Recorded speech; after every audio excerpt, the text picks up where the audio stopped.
no eating. And if we can do that, great, but we need to understand that discipline must be practiced in our souls, in our minds, in our lives, in our practice.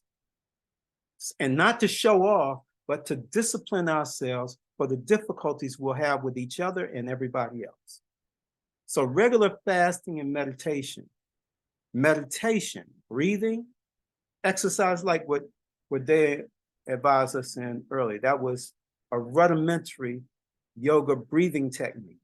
If we can get into yoga or something akin to that, and then advance it with meditation, I guarantee you that it will heighten our intelligence individually. It'll heighten our fortitude individually. And it'll give us strength, moral, intellectual, and otherwise, for struggles that we engage in our lifetime. It'll help us find answers when we can't find one. And I'm not talking about miracles. I'm saying that teach us how to be steadfast in a practical, spiritual, and material way. I said be morally upright, basically, but I add to that, for those of us who believe in the Almighty or something akin to that, we engage in morally upright prayer. For those of us who are atheists, we have morally upright efforts at attuning ourselves with ourselves and nature. In other words, just because we don't believe in the Almighty or we believe in a different ideal of the Almighty, don't mean that we aren't striving to reach the Almighty or that which is strongest within us.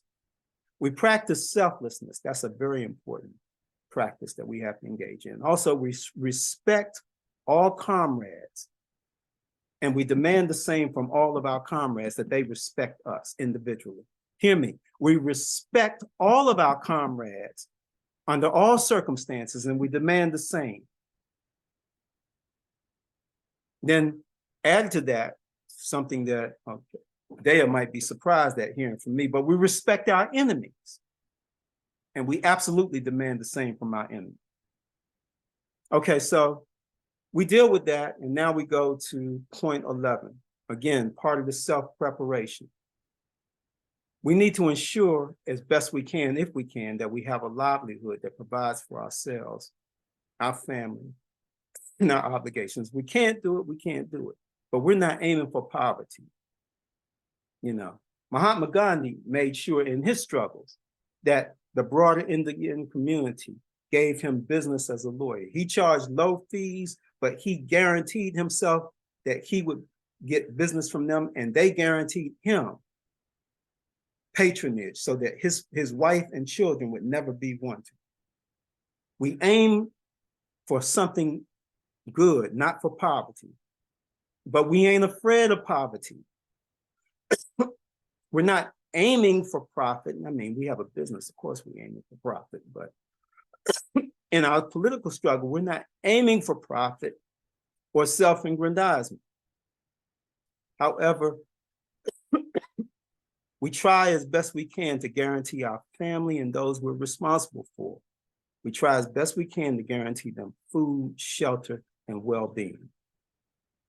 I'm getting close to the end.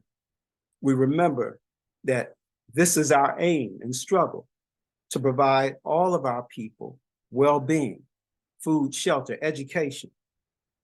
That's why we're fighting against police who gun one of us down. There's no way we can have well-being when the police state is just gunning one of us down and justified with some bull jive. And even when they do it out of self-defense, we want them to feel contrite that they had to kill one of us if somehow or another they had to kill one of us because that person was out killing others, and aiming to kill the police. They better prove it though. So our aim is for the well-being of everybody in the society, everybody. And our aim for struggle, our aim through struggle is collective well-being.